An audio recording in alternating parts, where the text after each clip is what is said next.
technology, you see certain things, technology addiction, but also like people showing affection towards the technology, more so than even sometimes each other.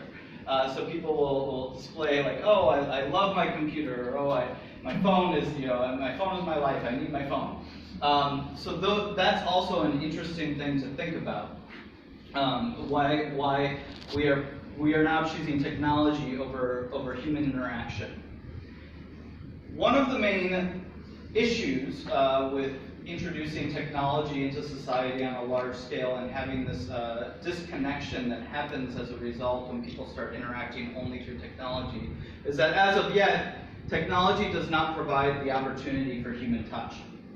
And from psychology, we know that human touch is a very, very important emotion, or a very important sensation and expression of human interaction, human connectedness. So this quote from Psychology Today, maybe that's because there are times during intense grief or fear, but also in ecstatic moments of joy or love, when only the language of touch can fully express what we feel. And if you can think about some of the most intense happy and sad moments in your life, sometimes that's what you need. You need somebody there to share the joy with or to share your grief. And so these are one of the key things that technology can also take away from us. Okay, so enough of a discussion of some of the higher level things. I'll talk a little bit about the important things that I've done with my research in trying to understand how the brain responds to these things. First of all, let me just set up with, there are two ways that the mind works. It's called dual processing of cognition.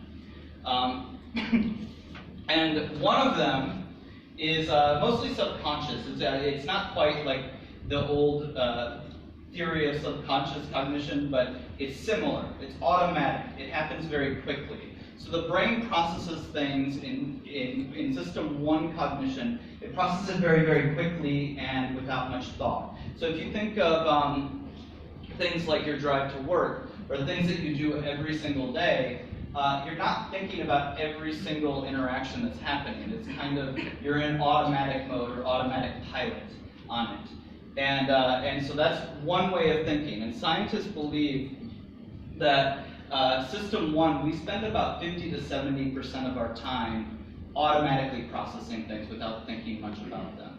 Okay? So over half of our time. System 2 is that deliberative cognitive thought that we think of when we think about thinking about stuff or thinking about things deeply.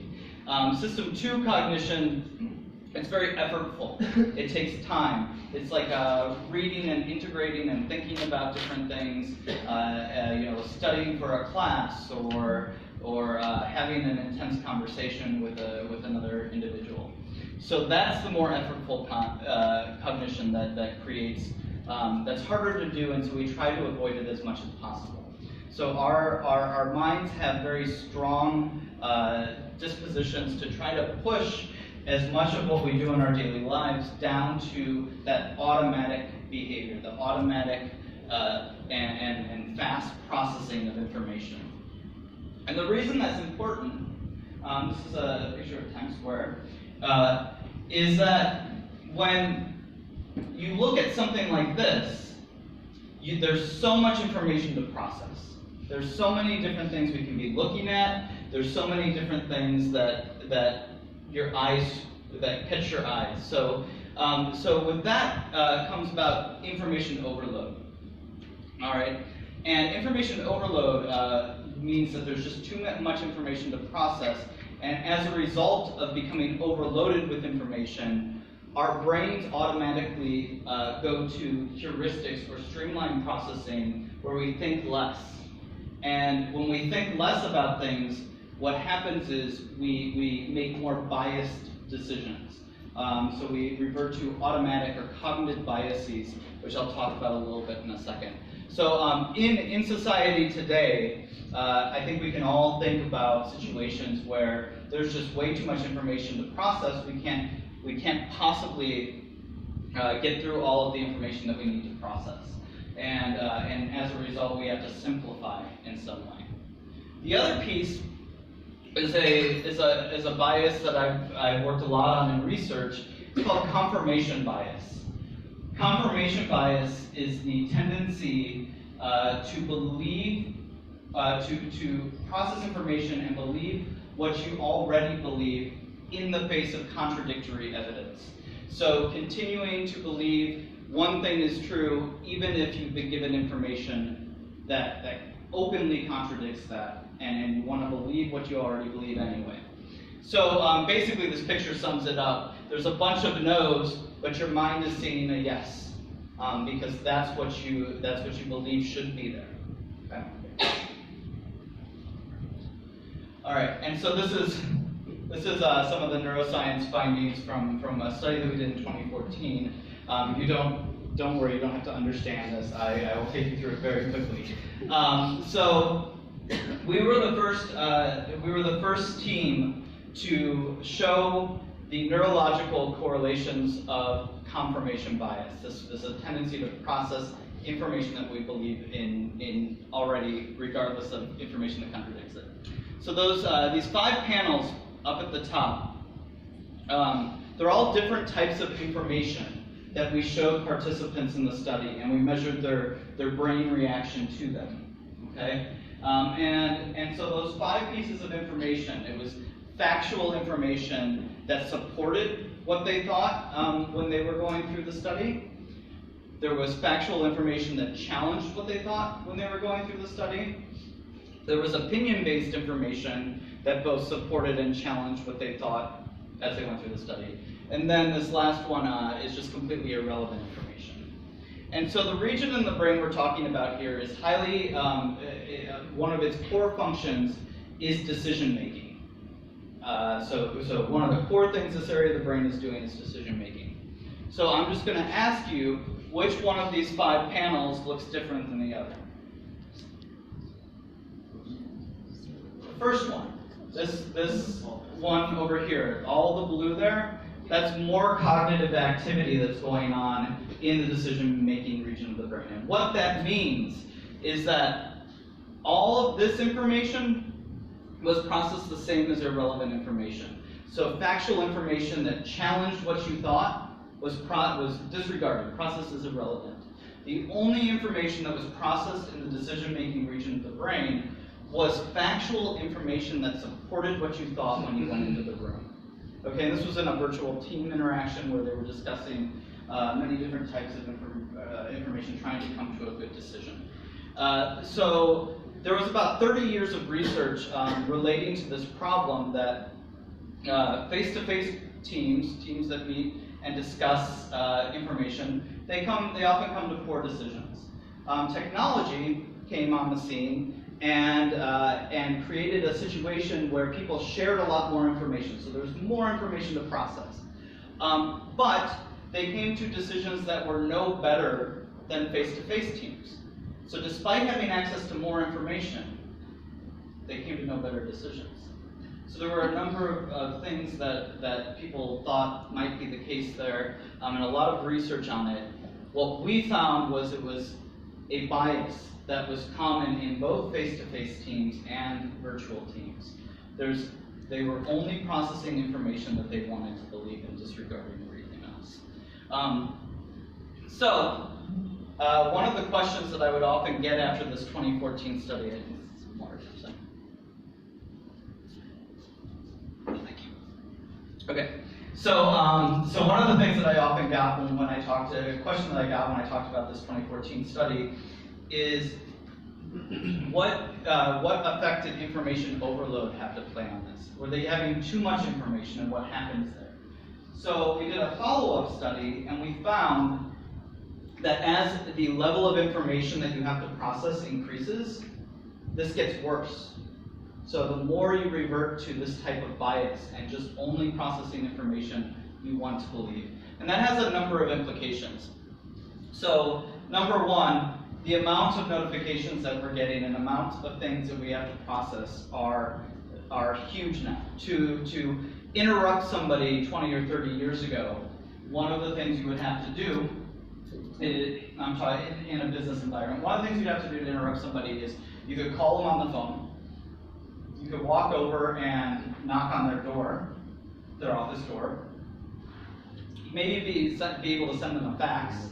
Now think of all the ways you can contact the people you're connected with. You can still call, you can still go knock on the door, but you can send them a Facebook message, you can send them a Messenger message, you can send them a Snapchat, you can send them an email. And all of these different things on our computers are giving us notifications that somebody's trying to get a hold of us.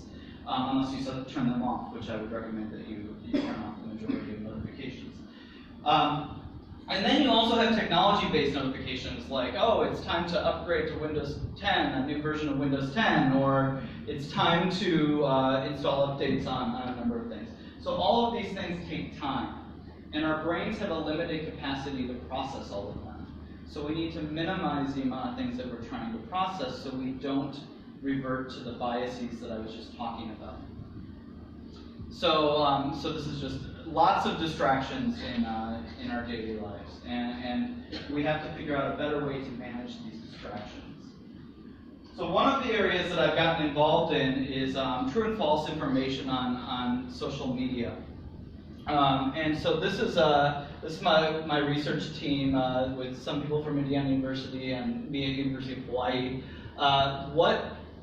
This is an article we wrote for the London School of Economics blog.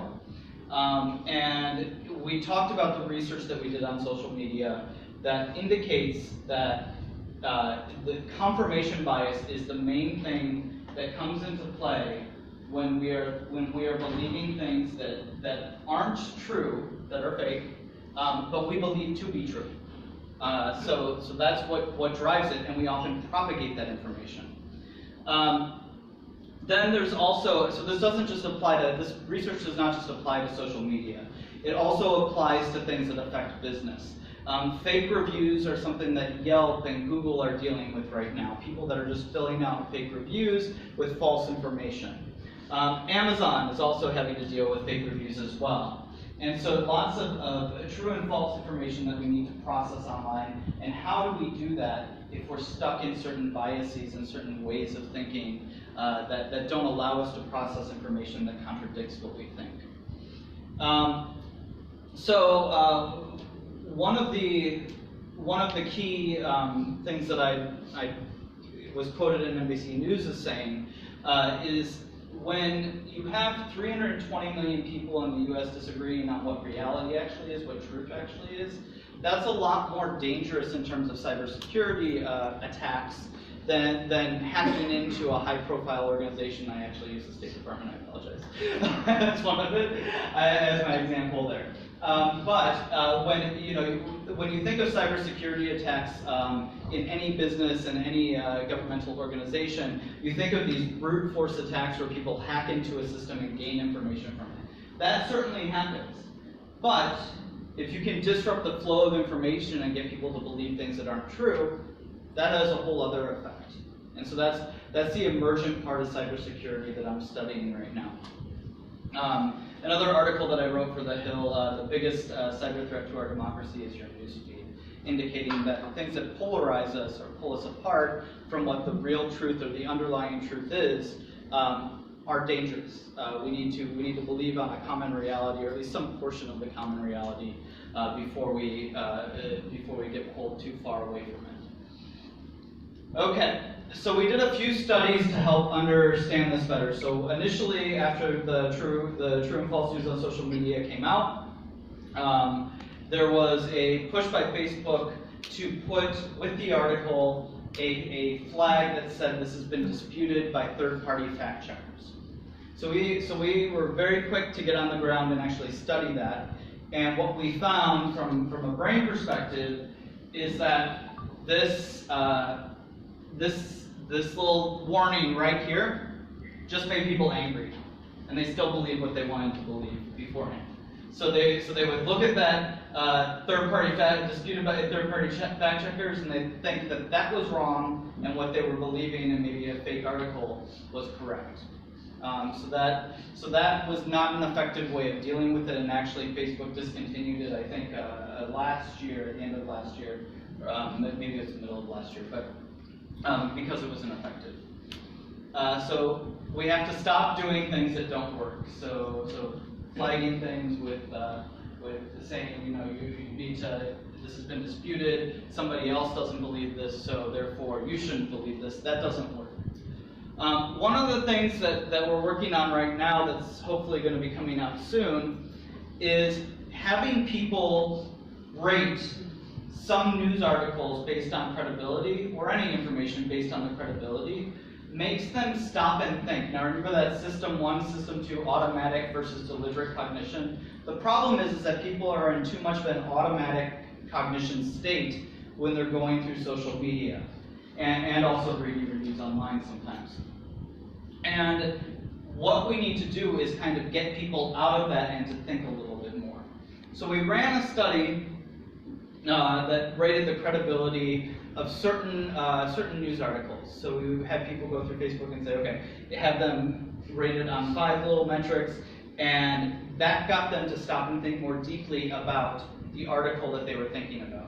Now, is it practical to expect people to rate every article that they encounter on Facebook? Absolutely not. But the really interesting thing about this study, from a cognitive perspective and what we were able to show with the neuroscience, is that once you have them rate a few of these, the mindset of thinking more deeply about each of the articles persists longer, even when they're not rating it.